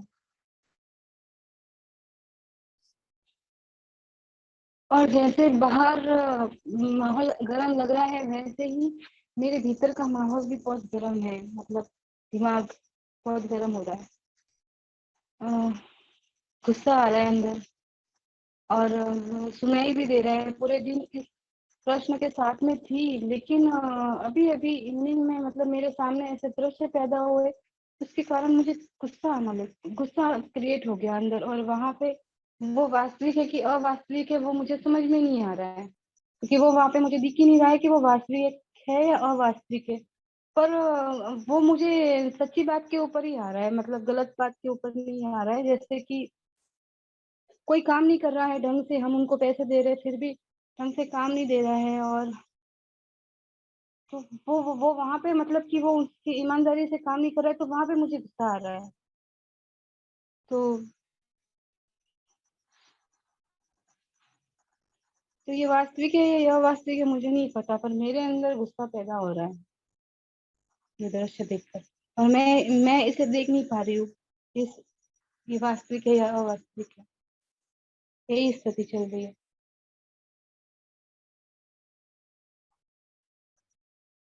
ठीक है भावना,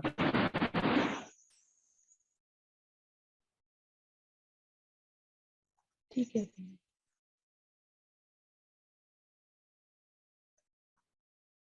थैंक यू। थैंक यू भैया। आशीष, आप कुछ साझा करना चाहेंगे?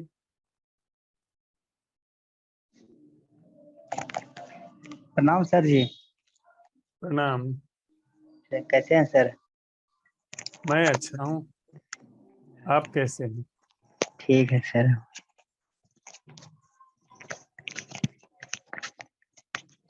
सर, हाँ, हमारा अस्तित्व को मतलब कि कैसे जाने कि हमारा अस्तित्व क्या है? एक होता है मैं अहम, जो हम बनाए हैं बनावटी कि मैं ये मैं वो मैं ये। और एक होता है कि परमात्मा, जो कि ब्रह्म है। तो उनको हम कैसे जाने सर, ये मतलब कि पूछना था सर।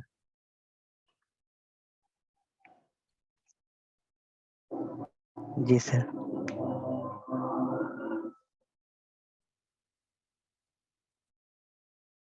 आशीष नाम पर आप खड़े हो सकते हैं। जैसे कोई नाम पकड़ के जैसे बोलेंगे, पुकारेंगे हमको, तो हम कहेंगे कि हाँ मैं आशीष हूँ।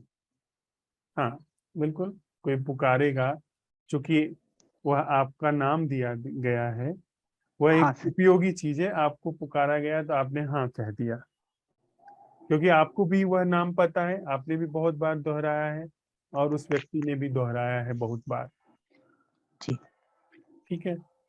हाँ। अब अगर कहा जाए कि आप आशीष नाम के ऊपर बैठ जाइए, तो आप बैठ सकते हैं? नाम के ऊपर सर कैसे बैठेंगे सर? नहीं बैठ सकते ना। नहीं सर।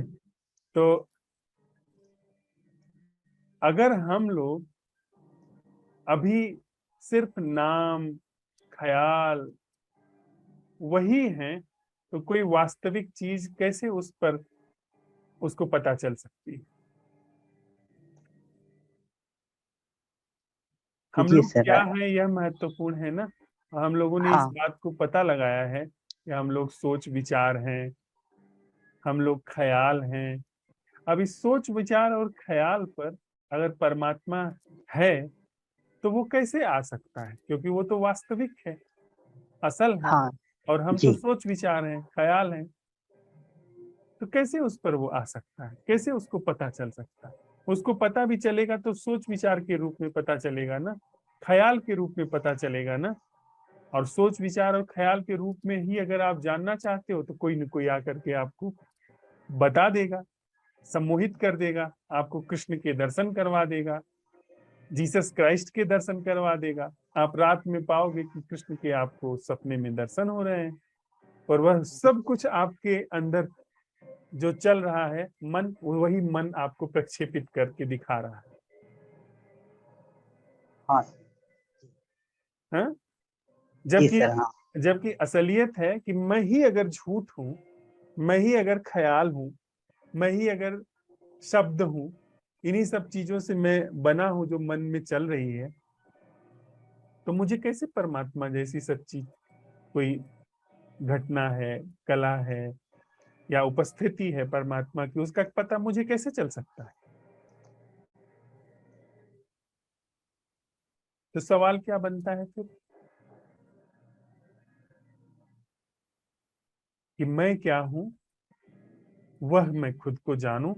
मेरा सत्यापन हो गया, जहां मैं हूं उस जगह पर सच्ची चीज उघड़ करके आ गई, तो फिर हम पता लगा सकते हैं, अगर जरूरत है तो पता लगा सकते हैं कि परमात्मा क्या है। पर जानने वालों ने, जिन लोगों ने अपना सत्यापन किया, अपनी असलियत को उघाड़ा, जो अपनी जगह पर सच है उसको अवसर दिया, उन्होंने कहा कि अप्पा एव परमप्पा, आत्मा ही परमात्मा है।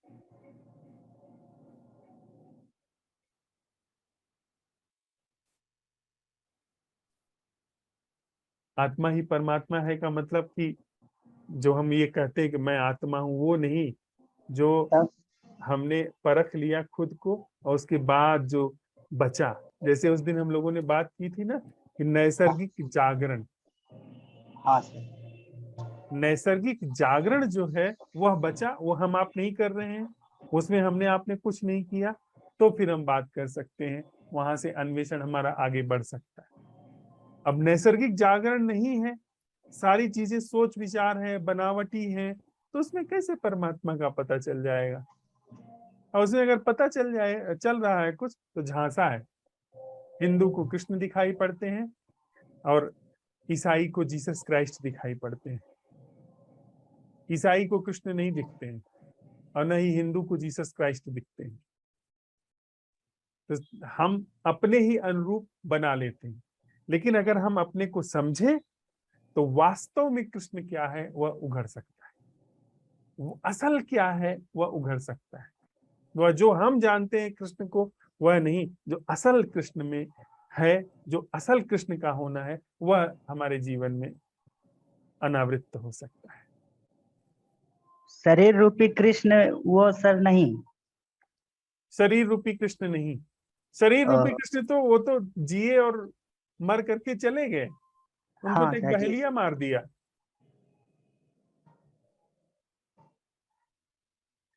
तो वो कृष्ण क्या है सर, जैसे कि बिना शरीर रूपी उनको सर जान वो उसको, जैसे कि जो वो कृष्ण है उसको जानने के लिए पहले हमको तो उस तल पर पहुंचना होगा कि हम उस कृष्ण को जान सके। हम ख्याल हैं, हम शरीर हैं तो शरीर को जानेंगे, हम ख्याल हैं तो ख्याल को जानेंगे। हम ख्याल के पार नैसर्गिक जागरण है, तब सच्चे रूप में कृष्ण का पता चल सकता है कि कृष्ण का होना क्या है। और सर जैसे कि कोई बच्चे हैं तो उनमें सर मैं भाव नहीं होते हैं, तो लेकिन जागरण जो होश है वो खाली उसमें नहीं होते हैं। मैं भाव तो होते नहीं लेकिन होश नहीं है उनमें। मैं भाव भी नहीं है और होश भी नहीं है, पर जो इंद्रियां हैं तो वो बहुत निर्दोष रूप से काम करती है।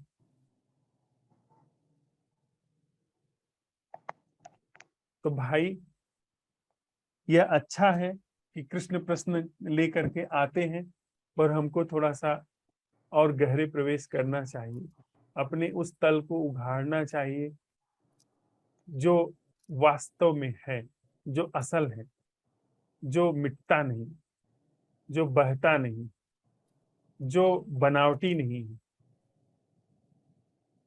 अभी सवाल उठाओ कि तुम्हारे अंदर वह क्या है जो बनावटी नहीं है, जो बह नहीं रहा है। होश जिसे जागरण जैसे हम्म, कहते हैं सर। जब जब आप कहते हो होश, जी एक कहानी तुम्हें सुनाता हूँ। जी सर। कहानियां बहुत है मेरे पास। जी सर।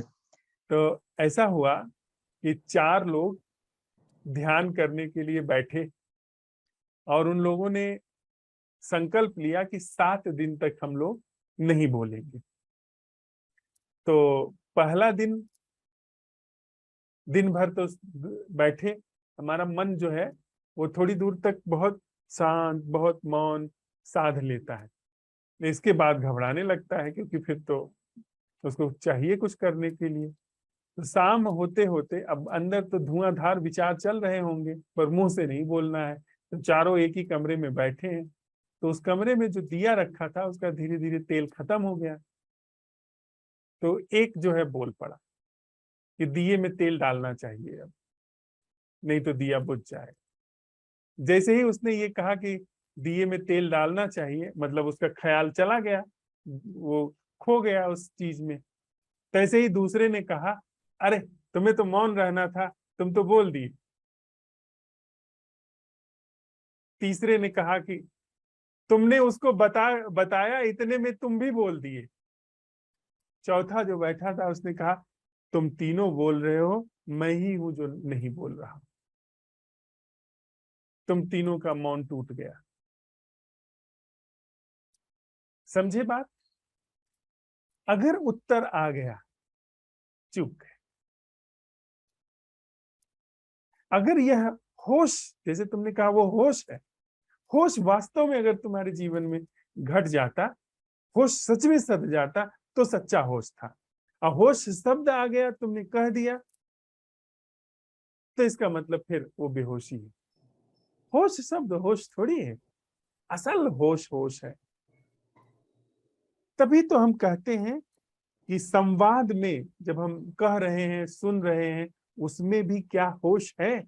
अगर होश नहीं है तो जितनी भी बातें होश की हो रही हैं सब व्यर्थ है, सब निरर्थक। नहीं? जी सर। तो अभी ये सवाल उठाओ अपने भीतर कि मेरा वह होना क्या है जो बेहोश नहीं।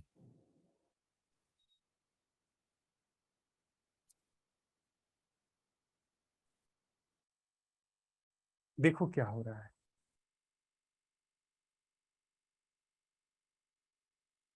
यहाँ तो सर कुछ नहीं हो रहा है सर। होश जगह लेना शुरू किया अपने आप, जी सर। उसी को जगह लेने दो भाई, उसी को अवसर दो, उसी होश को जो अपने से जगह लेता है। अर्थात अपने से जगह लेता है का मतलब है कि वो वहां पर है, हमने कब्जा जमा रखा है, हमने दीवार बना रखी है। हम जब ये सवाल उठाते हैं कि वह होश क्या है जो हम नहीं कर रहे हैं, तो इसका मतलब कि हमने अपनी दीवार तोड़ दी और वह होश जगह लेना शुरू कर दी। इसे उतारो भाई जीवन में, इसे अवसर दो जीवन में।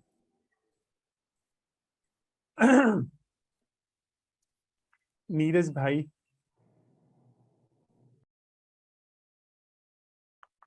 नमस्ते भैया। नमस्ते नीरज। सभी मित्रों को भी नमस्ते। और कमरा में बैठे हुए हैं, ठंडा कमरा भी एसी बंद किया है, और यहाँ पास में गुरुद्वारा है और मंदिर भी है, तो उसका श्री कृष्ण जी का जो है उत्सव मना रहे हैं। और गले में टेस्ट है उसका, पर्सन का भी जो आता है। और दिन में जैसे कि पहले ज्यादा सोचता था मैं दिन में भी, और रात में भी, रात में तो सोता ही था, तो दिन में वो थोड़ा सा पीछे डिप्रेस था, तो उसकी वजह से दिन में नींद कमी आ रही है, तो आंखों में थोड़ी नींद है। और आलस भी था पहले कुछ ज्यादा, और उसका भी थोड़ा सा कड़वाहट का टेस्ट है। और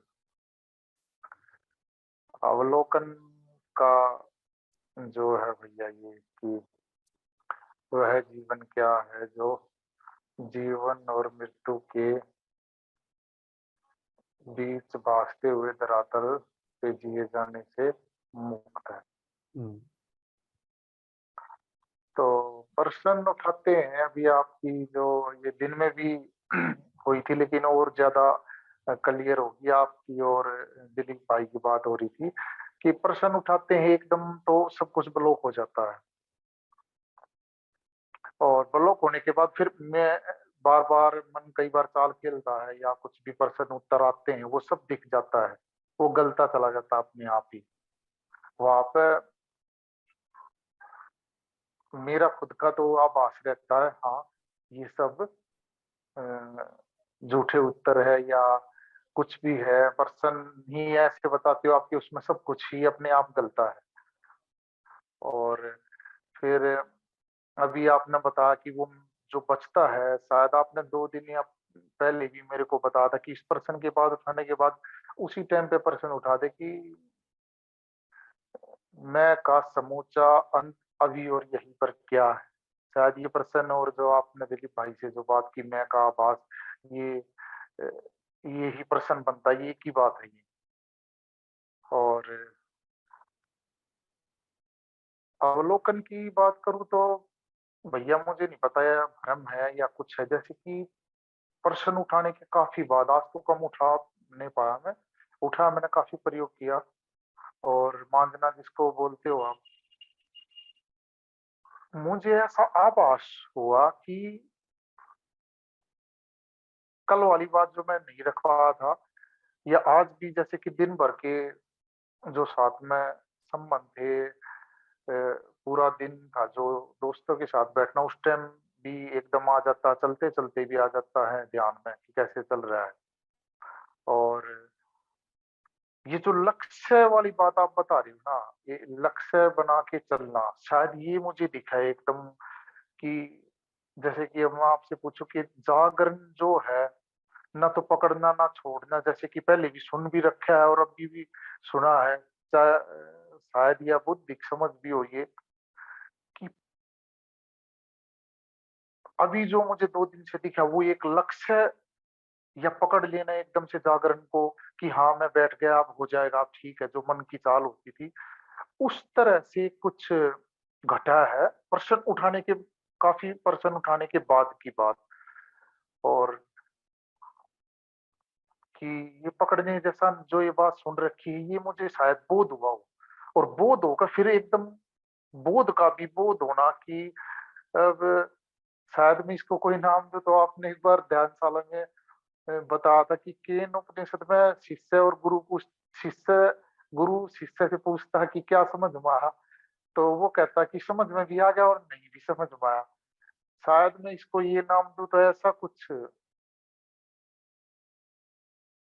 बोध सा हुआ। और बस यही है भैया। बहुत अच्छा है नीरज। बस लक्ष्य मुक्त समझ आई कि हाँ, हमारा जो प्रश्न है उसका कोई लक्ष्य नहीं है, वो अपने आप जागरण, प्रश्न के साथ ही जागरण घटा है, और क्या लक्ष्य, वही पूरा हो गया वो प्रश्न और जागरण पूरा हो गया, बात पूरी हो गई, कोई लक्ष्य नहीं। लक्ष्य वगैरह तो सब मन के चोचले हैं, और ये मन की बैसाखियां हैं। मन जो है पहले लक्ष्य बना करके फिर चलता है, जिसके रीढ़ में दम होता है, हाथ पैर में दम होता है, उठता है चल देता है कि वो लक्ष्यों की बैसाखियों को टेक करके चलेगा। आंख होगी और उठेगा चल देगा। हम लोग सोचते भी नहीं है बिस्तर पर से उठने के बाद कि कहाँ पैर पैर रखना कहाँ नहीं रखना, अपने आप आंख दिखा देती है। शायद आप बोलते थे कि भूमि से हम देख रहे हैं सब कुछ, लक्ष्य कुछ भी, तो शायद ऐसा इशारा बोध हुआ हो कि भूमि को ही देखना हुआ हो शायद। ठीक है, बहुत अच्छा है। और नीरज ऐसे ही सवाल अपने अंदर मांझते चलो, मांझते चलो जब तक पूरी तरीके से मिट न जाओ। और जब पूरी तरीके से मिट जाओगे तुम्हें अपना पता ही नहीं होगा। यानी जब तक खुद का अपना पता है, मांझते चलो, इस प्रश्न को उठाते चलो, जागरण को अमृत की तरह सेवन करते चलो नीरज। और हाँ भैया, आज गुरु में से नाम तो मैं लेना ही चाहता, कई मित्र है, उन्होंने जो है मित्र ने मेरे को ये हेडफोन गिफ्ट किया है, आज मेरे पास आया है, और कोरोना वश उन्होंने दिया है, मैंने एक्सेप्ट भी किया है ऐसे ही प्रेम से। और ये समझा नहीं मैं, ग्रुप क्या? ग्रुप में ही है मित्र, जैसे हम ग्रुप में जो कोई उनमें से जरूरत ही नहीं मित्र है। बताने की। हाँ, ठीक है भैया।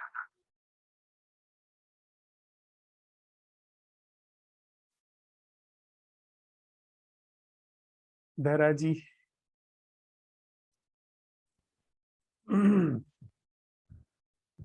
प्रणाम धर्मराज जी।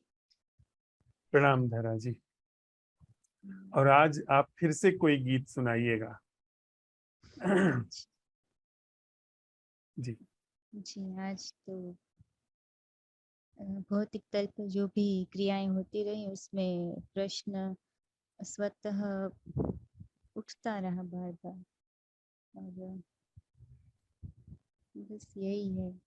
और वह जो आपने कहा था कि वो तब पिछला क्षण और अगला क्षण भविष्य जैसा तो नहीं उठता जब प्रश्न उठता है, और जब जो होता है तब बस उसी के साथ रहते हैं। बस तो इतना ही है, ज्यादा तो कुछ नहीं कहना। बस ठीक है धरा, जागरण चल रहा है, जागरण को जीवन में अवसर मिल रहा है। जागरण हमारा तुम्हारा गुरु है, हम सभी मित्रों का जागरण गुरु है। हम सब साथ में चल रहे हैं और जागरण को अपने जीवन में अवसर दे रहे हैं। बस जागरण को हम सब साथ साथ अवसर देते चले। धन्यवाद धरा।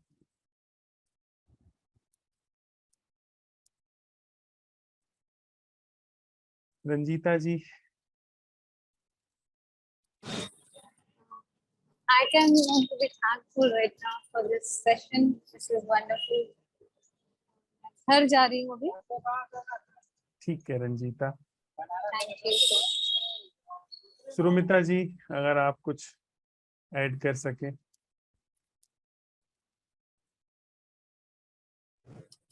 ये यहाँ पे नेटवर्क बिल्कुल ठीक नहीं है, ठीक से सुनाई भी नहीं दे रहा, तो शायद मैं कल बोलूंगी। ठीक है सुरुमिता।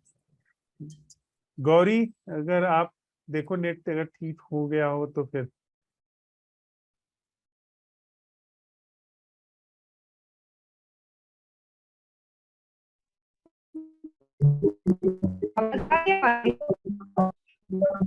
नहीं गौरी, तुम्हारा नेटवर्क कुछ गड़बड़ है, उसको ठीक करके फिर जो भी आता है वो कल रखना। हम लोगों ने सुबह बात की थी कि जो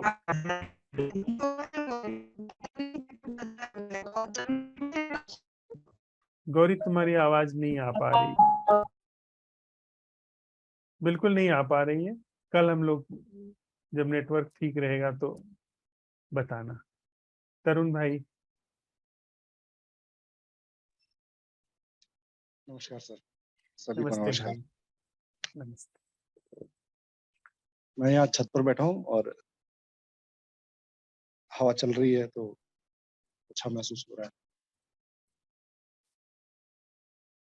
अंधेरा ही है काफी, तो मैं नीचे बैठा हूँ तो बिल्डिंग्स के जो ऊपर वाले जो टॉप है वो थोड़े बहुत दिख रहे हैं। आवाज आ रही है गाड़ियों की चलने की, पीछे एक कुत्ता भौंक रहा है। अभी थोड़ी देर पहले वो जन्माष्टमी के उत्सव की भी आवाज आ रही थी पास के मंदिर से। हवा रह रह के कभी तेज हो जाती है तो थोड़ी ठंडक सी महसूस होती है, अच्छा लगता है।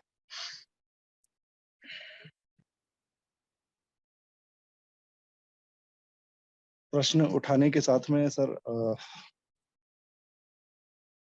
आज ऐसा कुछ अन्वेषण जैसा कुछ वो नहीं था, पर मुझे मेरे प्रयास दिखने शुरू हुए आज।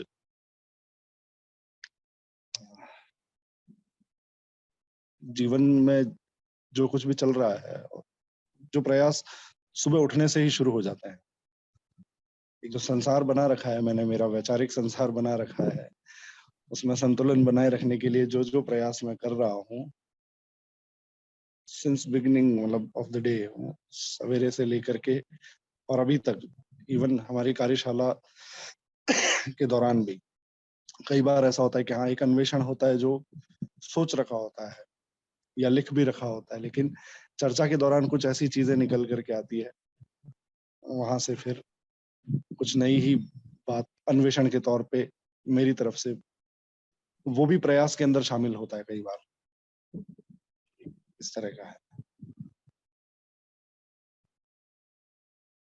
बस यही सर, जो मतलब ऐसा ही लग रहा है कि मैं कहीं खाका तैयार कर रखा है और जीवन का, और उसमें संतुलन बनाए रखने के लिए बहुत सारे एफर्ट लग रहे हैं। वो सोच विचार के तौर पर ही हैं सारे, ये भी दिखता है। एक विस्मृति भी होती है सर कि जैसे हम लोग अगर एक बर्ड आई व्यू रखें तो दिखेगा बहुत सारे लोग इस धरती के ऊपर हैं।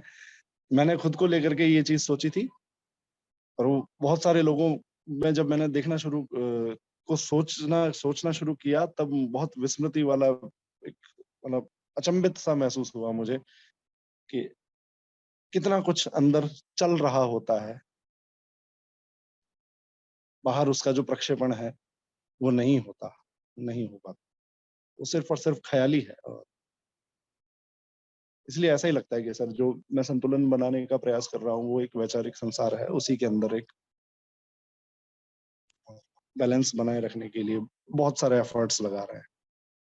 तो उन एफर्ट्स के ऊपर आज अच्छी खासी नजर गई, अच्छी खासी, सवेरे से लेकर के एक एक चीज के अंदर। इसी अन्वेषण में तरुण भाई यहाँ पर जो चर्चा हो रही है भौतिक रूप से, उसको भी हम साझा कर लें।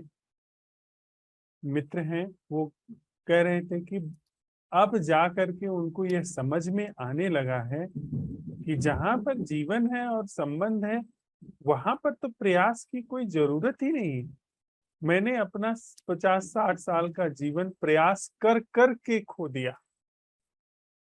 वो ऐसे तो अपना संस्मरण साझा कर रहे थे कि जब उनके प्राइमरी टीचर ने, जहां वो पढ़ते थे, उसने डंडे से मार करके सभी बच्चों के साथ उनको ये कहना शुरू किया कि अगर नहीं कुछ करोगे, नहीं पढ़ोगे तो भूखे मरोगे।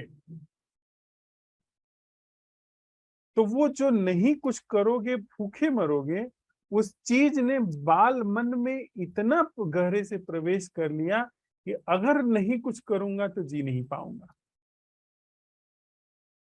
मतलब कि अगर कुछ नहीं किया जो कि भूखे मरने के लिए किया जाता है, मतलब रोजी रोटी कमाना, और उस रोजी रोटी की कमाने के क्रम में ही उसके साथ साथ यह विष भी अंदर आ गया कि कुछ न कुछ हमको करते रहना है।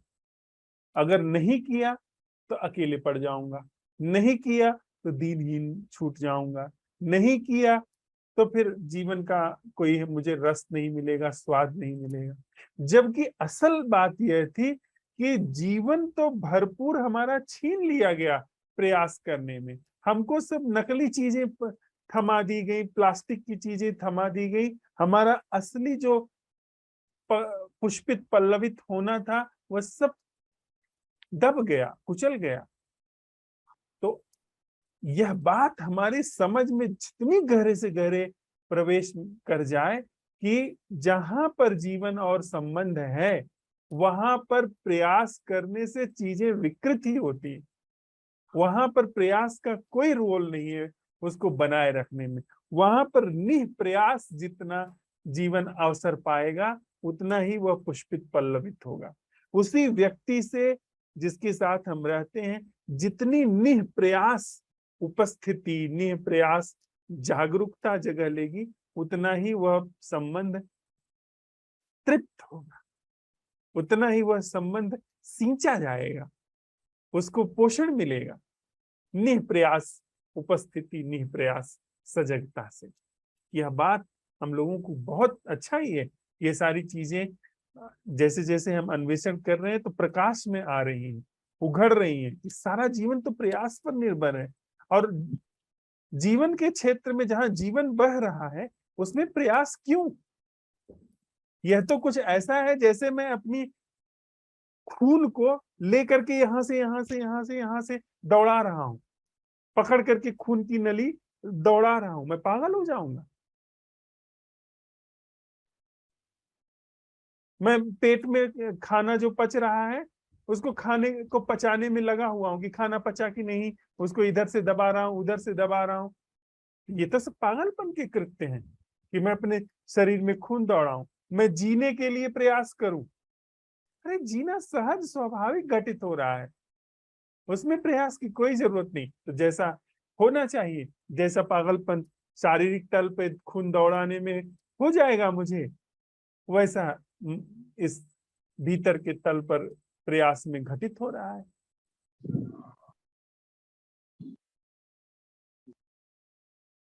धन्यवाद तरुण भाई।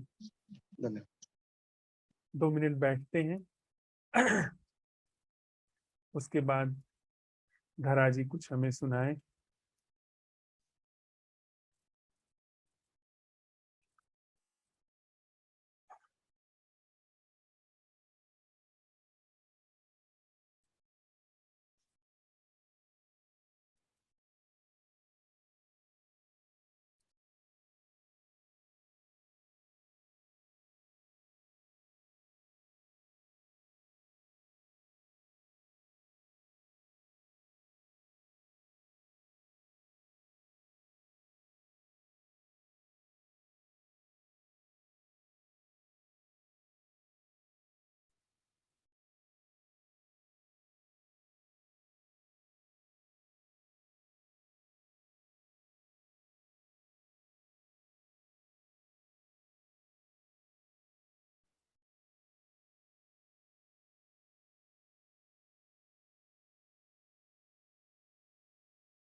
धरा जी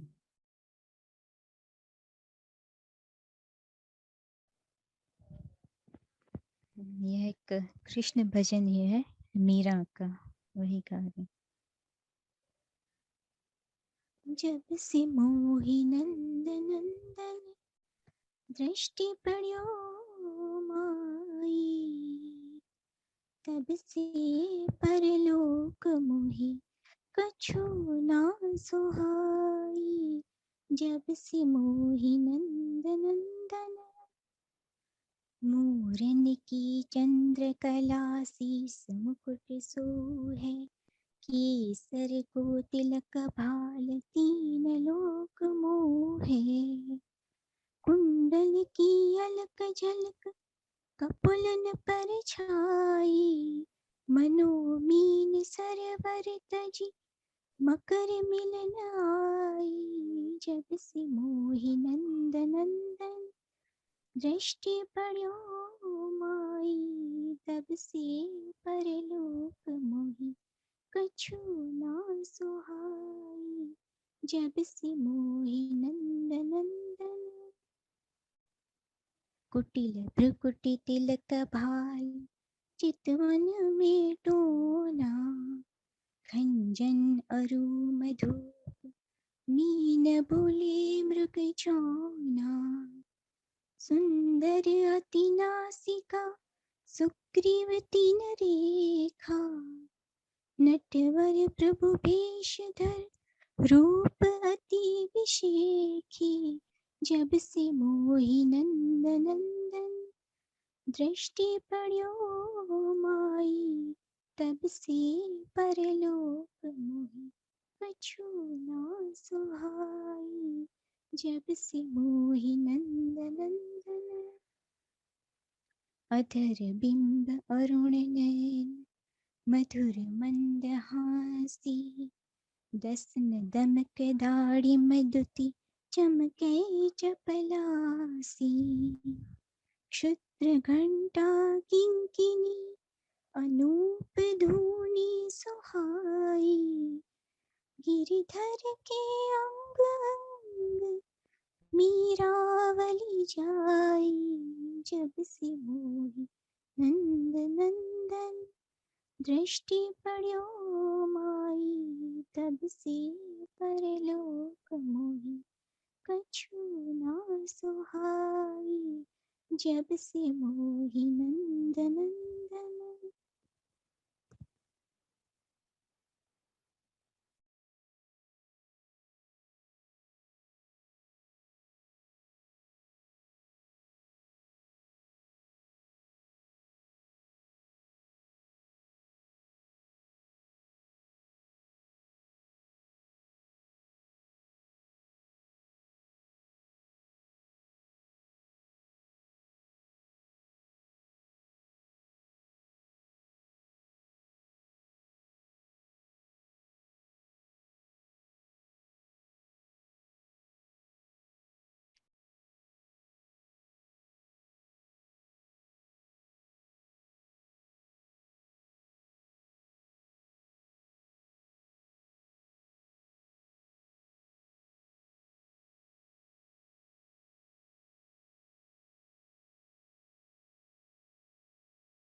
हम लोगों के संवाद से आज यह प्रश्न छन करके आया है कि हम लोग जब प्रश्न उठाते हैं तो हमारा मन ठिठक जाता है, थम जाता है। फिर बाद में वह प्रश्न के उठाने के बाद जो सहज जागरण घटित होता है वह जब चला जाता है तो चला जाता है। फिर बाद में जब प्रश्न आता है तो आता है, फिर जागरण घटित होता है। तो यह जो थम जाना है, ठिठक जाना है, इस थमने और ठिठकने को जो देख रहा है, जो महसूस कर रहा है, उसका भी उस थमने और ठिठकने में विसर्जन किया है। अर्थात असंभव प्रश्न से उठे जागरण, असंभव प्रश्न से जगह ले रहे जागरण में थमे ठिठके होने के अनुभव में ठिठकने वाले का विसर्जन क्या है। मेरा असंभव प्रश्न के उठने में वह विसर्जन क्या है जो थमने और ठिठकने में ही समाहित हो जाता है।